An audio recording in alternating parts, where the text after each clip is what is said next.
it would be great if you could share a little bit of your journey. I would also say that franchising happened to me initially by accident. Right. And then because I got an exposure to it, I really started loving it.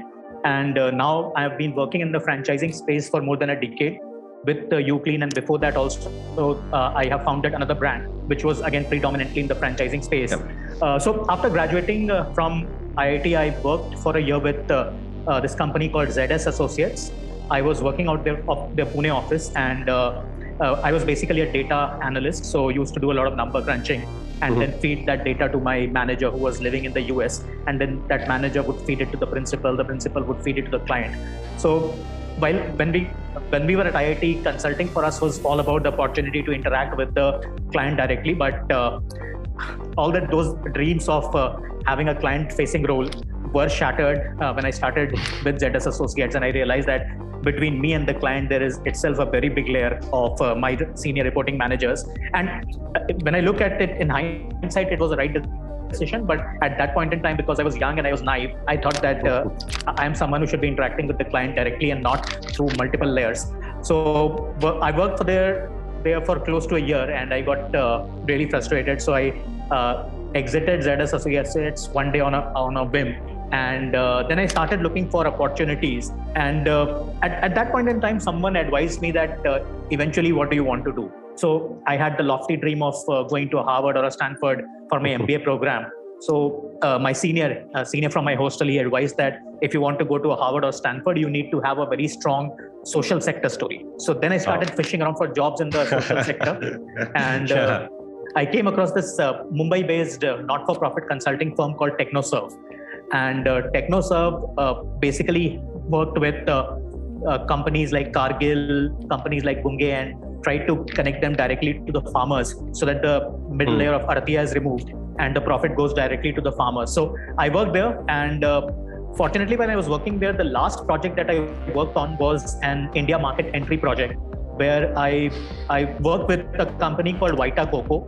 And Vita Coco at that point of time was a startup. So they had just started off in the US, and they were procuring coconuts from Brazil, and they were packaging it in Tetra packs and selling across the US.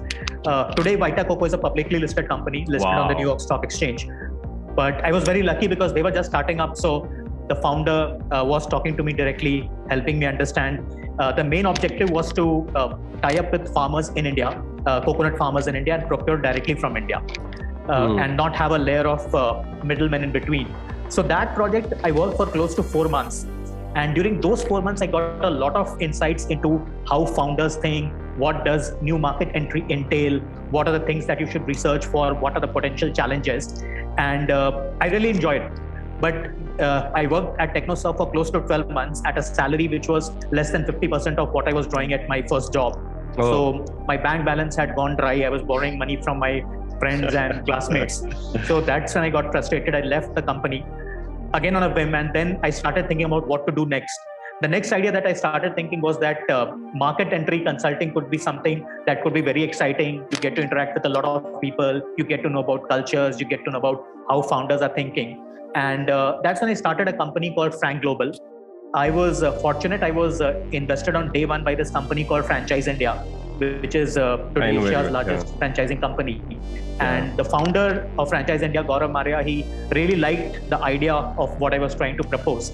And he incubated us in his office.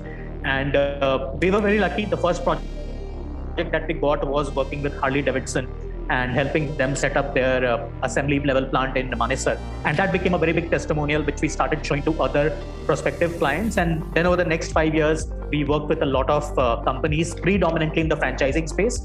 So with companies like Carl's Jr. Burgers, Johnny Rockets Burger, mainly American brands that used franchising as a model for expansion and that wanted to enter into India. And then he called me one day and he said, sir, he's doing so much on Instagram. मैं क्या दिखाऊं कि मैं कपड़े धो रहा हूं, मैं iron कर रहा हूं. So that is also an important decision. Laundry, for example, does not have any glamour.